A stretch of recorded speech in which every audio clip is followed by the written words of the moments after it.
Dahil meron tayong bagong motor, kakabitan natin ang top box. Yung isa ay pamimigay ko sa inyo, kaya dalawa yan.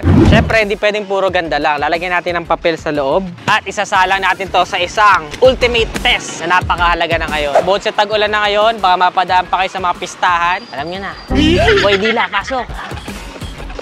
Look at this dude. Ay, ito, malakas. Dang! Tingnan natin kung nabasa ba yung laman. Okay, ayan pa rin yun. Yung kamay ko lang ang tinuyo ko. Ayan pa rin yung basa niya. Baka kasi yung kamay ko yung makabasa dun sa papel. So, ayan. Buksan na natin. The moment of truth. Diyan. Kaya natin kung nabasa yung papel, 3, 2, 1. Nanonood ba kayo ng Pokemon dati na recess? Etong top box na nandito sa harapan ko ngayon ay Pokemon yung design. At yung isa ay pamimigay ko sa inyo, kaya dalawa yan. Dahil meron tayong bagong motor, kakabitan natin ang top box.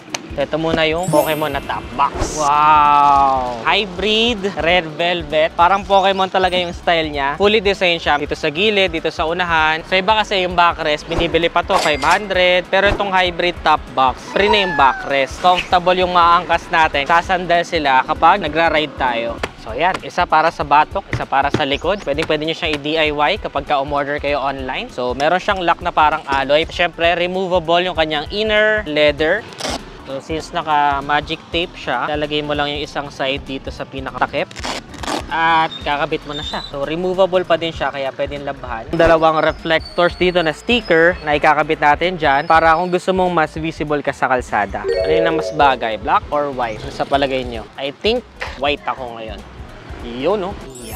So, syempre, dahil meron siyang lock, meron siyang susi na dalawa, may duplicate kayo para kapag nawala, meron pa kayong reserve. Meron din tayong hybrid na emblem, kakabit naman natin dito sa gitna. Gagamit tayo ng K3 bracket. Kung mapapansin nyo, ang kakaiba dito sa PCX, wala siyang parang grab bar na bakal. So, ayan na, ang bracket natin na K3. Pakita ko sa inyo kung ano itsura niya. Para siyang plate lang. Ayan, oh. Grabe itsura niya, netizens, oh. Sobrang precise ng pagkakakat kasi super advanced ng technology na ginagamit ng K3 para dito sa kanilang bracket or rack. Ayan, oh, makikita nyo PCX dito. Machine lang ang nakakagawa niyan. Hindi yan nagagawa ng mano-mano. At wala kang makikita na parang mga cuts dito. Pinaka-welding lang niya, of course, dito sa pinakadugtungan natin para matibay. And lifetime warranty din to. So kapag ka nabali, ay pwedeng palitan. Papakita nyo lang, papalitan natin. So tingnan nyo kung paano ikabit. Kakabit natin. Tatanggalin ang tornilyo. Gagamitan ng bimpo para hindi magasgas. Susungkitin dahil nakaklip lang ito. Pag tumunog na, sira na yun. Yun. Pag tama ang tunog, tama ang ginawa. Yeah, mukhang tama pa yung tunog. Yun. Ganda tunog, ha. Maganda tunog, ha. Tama pa ginagawa. Ganda pa tunog. Oh, maganda pa. Kabado 20 yan, guys. Yun. Mukhang tama naman yung ginagawa niya. Kung may tama yung gumagawa, guys. Yan. Oh, matatanggal to. Yan. So, yung mga butas na yan, dyan papasok tong apat na to. Ayun yung nakakabit dun ngayon. Tama ba? Yan. Pwede na ikabit yung pairings pabalik. Kiklip lang naman eh. Yan. Pag tumunog na, nag-click na into place, okay na yan. So makikita nyo, may mga butas na siya dito. Yung mga yan, dyan natin ngayon isushoot yung bracket natin. So malalaman mo tama yung kabit kapag yung pinaka-tornilyuhan dito ay sakto sa butas. So kapag hindi shoot, guys, pilitin na lang natin. Mag-a-adjust din yan.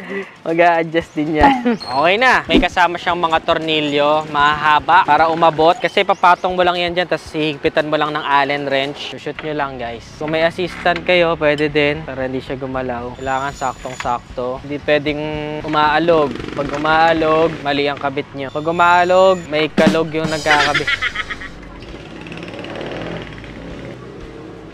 Pag sure na kayo, pwede nyo nang higpitan ng sobra-sobra. Hand tight lang para hindi mahirap baklasin. So, ikakabit na natin yung ating base plate. Ganda dito sa ating hybrid top box ay tatlo yung kanyang pinaka-lock. Itong isa sa gitna, tapos may dalawa pa dito sa dalawang gilid. Mas less talaga yung probability na umuga siya kapag kinabit nyo na dahil dyan sa tatlong lock na yan. So, syempre, una yung tatantyahin kung nabubuksan ba yung upuan kasi baka masyadong malalim yung pagkakabit nyo ng base plate. Hindi na maisara upuan. Tapos may mga parang diamond shape naman dyan. Papantayin nyo lang hanggang sa sumut dun sa pinakabutas ng bracket. Pag naisakto nyo na, pwede nyo na i-lock sa ilalim. Meron tayong mga pin dito. Pag sure ka na sa fittings mo, ay pwede mo na siyang i-hand tight. Sa ibaba, sa taas.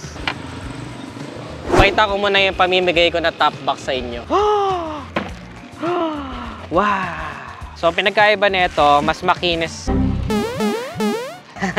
So, pinagkaiba nito, mas makinis ito kumpara doon. Kasi ito ay hybrid Dura. Short for durable. So, mas friendly ito sa ating mga netizens dyan. Kasi kapag nakita nyo yung mga idol nyong motovloggers, ay may kakabit nyo na maayos yung mga stickers dahil flat surface yung kanyang pinaka-surroundings. Pero may backrest din ito na libre at meron din syempre yung susi. Everything, magka-size lang sila. Mas plain and simple lang ito para pwede nyo kabitan ng stickers. Pero, mamaya-maya ako sasabihin yung mechanics, kaya panoorin nyo yung buong video para hindi nyo ma-miss out kung paano nyo mapapanalunan. Kabit muna natin yung origin na Pokemon top box ko. Tara, pakpan na natin para hindi lang awin. Kaya nyo lang mag-click into place para hindi syempre expose yung mga tornilyo ninyo at hindi kalawangin sa araw at sa ulan. Yan. Kabit na natin yung top box. Kagaya ng sinabi ko sa inyo, tutornilyohan natin yan mula dito sa loob. Kaya imposibleng manakaw yung mga top box ninyo. Kasi dito sa loob, tutornilyohan yan. Kapag nakalock itong pinakalock nyo sa labas, hindi nila mabubuksan yan at hindi nila mahuhugot yung top box ninyo. Hindi nila mananakaw. Yun. Kailangan mag-click into place. Para maiwasan talaga yung alog, ay itornilyo na natin siya. Tapos ay higpitan. Pwede nyo nang ikabit yung inyong leather sa loob. Yan. O diba? Napakaganda kapag naka-hybrid top box. Bagay na bagay itong Pokemon na colorway dito sa ating PCX na pula. Kasi yung takip natin, color red na matte. Tapos yung body naman natin para maiba. Imbis na pure red ay merong konting touch of white. Tapos parang may lining pa siya dito kaya parang Pokemon talaga. Para pag binuksan mo lalabas si Pikachu. Siyempre meron pa tayo isang test para malaman natin kung mabisa pa. Siyempre hindi pwedeng puro ganda lang. Lalagyan natin ng papel sa loob at isasalang natin to sa isang ultimate test na napakahalaga na ngayon. Bukod sa tag-ulan na ngayon, baka mapadaan pa kayo sa mga pistahan. Alam nyo na. Boy Dila, pasok! Look at this dude. Oh, ayan, pa-splash. Directly dun sa may susian. Ay, ito, malakas. Dang! Pwede na kayo dumaan sa pistahan ng basaan. Pwede na rin kayo dumaan sa bagyo.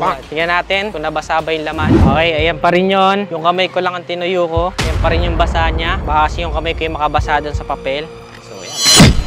Buksan na natin. The moment of truth. Diyan. Tingnan natin kung nabasa yung papel, ha. 3, 2, 1.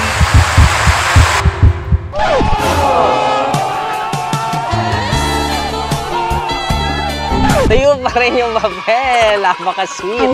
Diba? O, tuyo-tuyo pa rin yan. Hindi na basa. Pressure washer na rin natin to before ng panglinis ng sasakyan. Pero hindi pa rin tinalaban yung loob. So, safe na safe po ito. Kahit mapadaan kayo sa pistahan at dalhin nyo yung mga laptop ninyo, lagay nyo dyan, papeles, safe na safe yan. Siyempre, para sa mga nag-abang dito sa mechanics ng giveaway natin, itong ating hybrid top box na Pokemon. Available to sa NediShop namin. Pwede kayo mag-visit or sa aming Shopee, NediShop. Lalagay ko lang yung link dyan sa comment section. Kung gusto nyo ng top box na hindi nababasa yung loob, hybrid top box na yan. At syempre yung Pokemon pa. So, ang gagawin nyo lang is share this video. Pag na-share nyo na, make sure to tag 2 of your friends sa comment section at lagyan nyo ng hashtag netizens, hashtag K3Bracket at hashtag hybrid. Double I yung hybrid, ah. Yan. At magkakaroon na kayo ng inyong sariling Pokemon top box na napakaganda. Bagay na bagay, mapapula or mapaputi ang motorsiklo mo. It goes with everything naman. So, gusto nyo naman na ibang color, meron pa tayo ibang color sa NediShop. Pero ipapag-giveaway natin katerno nung ikinabit natin. So kung gusto nyo tong colorway na to, make sure to participate. Give this video a thumbs up, subscribe. Ano pa mga ibang motorsiklo ang gusto nyo i-try natin next time? Comment nyo naman dyan sa ibaba. Again, this is Ned Adriano. Always keep it cool and ride safe always.